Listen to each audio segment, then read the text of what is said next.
Shalom saudaraku, salam sejahtera dalam kasih Kristus. Jumpa lagi dengan saya, Didi Juli. Kita akan belajar berapologetika bersama-sama di channel ini. Alkitab itu hanya bisa dipahami oleh orang-orang yang dipimpin oleh Roh Kudus. Tapi bagi orang-orang yang dipimpin oleh Roh Kuda, dia tidak akan pernah memahami arti kebenaran firman Tuhan.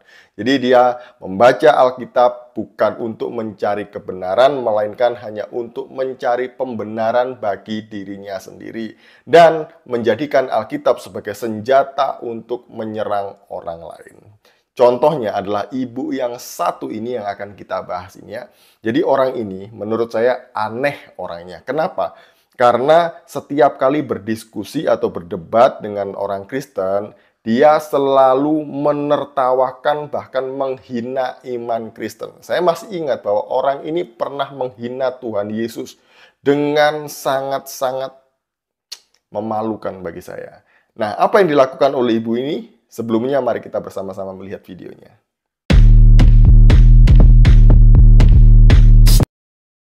Matius 10:34 kata Yesus, "Jangan kamu menyangka bahwa aku datang untuk membawa damai di atas bumi.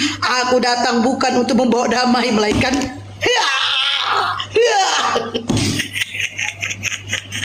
kena lagi dia, ketampol lagi dia dengan bibel.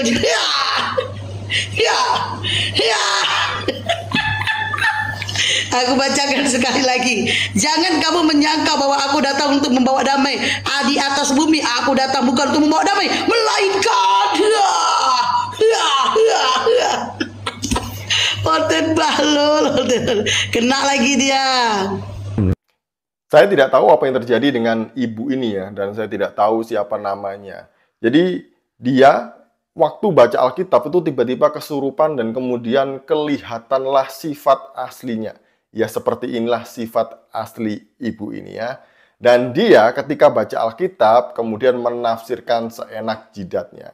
Dia ambil ayat sepotong-sepotong, dia curi, kemudian dia klaim, dia tafsirkan seenak jidatnya. Kemudian dia bilang bahwa Yesus itu datang tidak mengajarkan damai, melainkan mengajarkan kekerasan, kata dia. Ayatnya ada di dalam Matius 10 ayat 34. Sebenarnya kalau kita membaca konteks ayat ini secara keseluruhan, itu sama sekali Yesus tidak mengajarkan kekerasan. Karena ayat ini tidak bisa dipotong, tidak bisa berhenti di ayat 34 saja. Harus dibaca secara keseluruhan dalam konteksnya. Mari kita baca.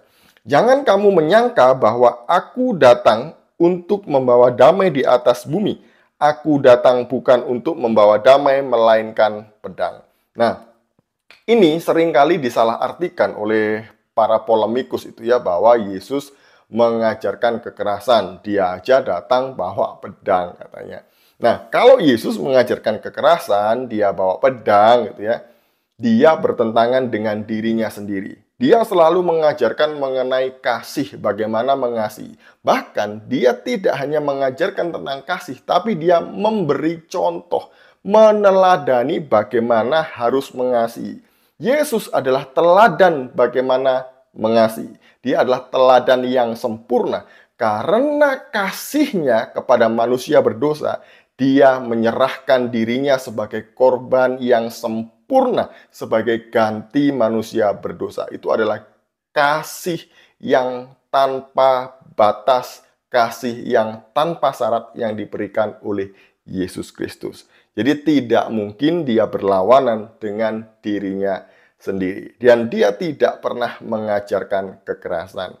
Nah, untuk mengerti ayat ini harus dibaca ayat setelahnya, gitu ya. Di sini dikatakan seperti ini. Sebab aku datang untuk memisahkan orang dari ayahnya, anak perempuan dari ibunya, menantu perempuan dari ibu mertuanya, dan musuh orang ialah orang-orang seisi rumahnya.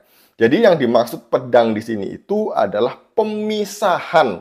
Bagi setiap orang yang percaya kepada Yesus, dia tidak boleh menjadikan orang-orang di dekatnya, bahkan termasuk istrinya, anaknya, keluarganya, itu sebagai yang utama. Tidak boleh.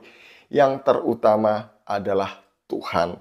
Oleh karena itu, seringkali orang yang percaya kepada Yesus itu kemudian dia diusir, kemudian dibuang, kemudian dia diadili, dihukum, bahkan dia dianiaya, dan lain sebagainya. Jadi inilah yang membawa orang-orang itu pemisahan dengan keluarganya. Jadi ini maksud dari ayat ini. Tidak berhenti di sini, selanjutnya adalah barang siapa mengasihi bapa atau ibunya lebih daripadaku, ia tidak layak bagiku.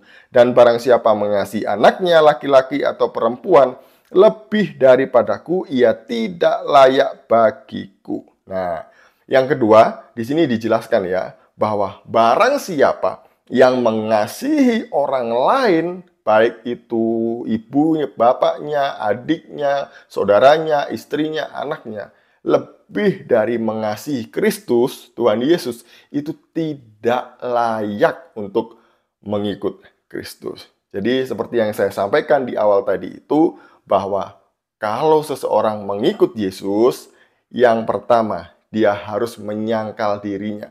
Dia harus mengutamakan Yesus. Yang kedua, dia harus terima resikonya bahwa seseorang yang mengikut Yesus itu akan mendapatkan penolakan, penganiayaan, bahkan hukuman ataupun diakhiri hidupnya, gitu ya, karena imannya kepada Yesus. Jadi ini pemisahan pedang yang Yesus maksud tadi itu ini.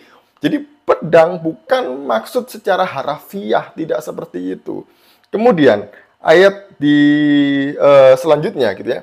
Barang siapa tidak memikul salibnya dan mengikut aku, ia tidak layak bagiku. Nah, kemudian dijelaskan lagi ya, bahwa orang yang percaya kepada Yesus, dia harus memikul salib. Jadi salib ini artinya panjang ya.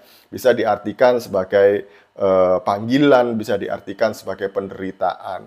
Nah, orang-orang yang percaya kepada Yesus itu punya salib masing-masing. Setiap orang itu beda-beda ya. Salibnya itu ada yang berat, ada yang ringan gitu. Bahkan ada yang sangat besar yang harus dia pikul. Itulah salib. Dan itu harus dialami oleh setiap orang yang percaya kepada Yesus. Salib itu bisa jadi, Bang, seperti saya sampaikan tadi di awal, kamu diusir, kamu difitnah, kamu dicaci maki, kamu dibully, bahkan kamu dianiaya, itu juga bisa berhubungan mengenai arti salib tersebut. Dan kemudian selanjutnya, barang siapa mempertahankan nyawanya, ia akan kehilangan nyawanya. Dan barang siapa kehilangan nyawanya karena aku, ia akan memperolehnya. Nah, di sini Yesus semakin dalam lagi dia menjelaskan ya. Nah, barang siapa yang mempertahankan nyawanya akan kehilangan nyawanya. Ini berbicara mengenai kekekalan ya. Kalau kamu mengikut Yesus, kamu dianiaya, kemudian menyangkal imanmu supaya kamu hidup, kamu akan kehilangan nyawamu, kamu akan kehilangan hidupmu sesungguhnya. Dan barang siapa kehilangan nyawanya karena aku, ia akan memperolehnya. Jadi barang siapa yang mampu bertahan meskipun dia dianiaya, bahkan dibunuh, kehilangan nyawanya, gitu, dia akan mendapatkannya itu. Dia akan mendapatkan hidup yang sesungguhnya di dalam Kristus, di dalam kekekalan. Dan seterusnya. Jadi inilah yang dimaksud dengan pedang. Jadi Yesus membawa pedang itu artinya Yesus membawa pemisahan ini ya. Ada beban berat yang harus dipikul, dialami oleh setiap orang percaya. Jadi tidak ada satu orang pun yang sanggup untuk lari dari sini gitu ya, kecuali kamu menyangkal imannya. Beda kalau kamu sedikit-sedikit ada masalah di pekerjaan, keluarga, dengan saudara, seiman, dengan gereja, kemudian mualaf. Nah, ini beda lagi. Kamu akan kehilangan nyawamu di sini ya. Kamu akan kehilangan anugerah Tuhan itu. Sekian dari saya. Semoga kita tidak disesatkan oleh manusia-manusia macam ini. Shalom, salam waras. Tuhan Yesus memberkati.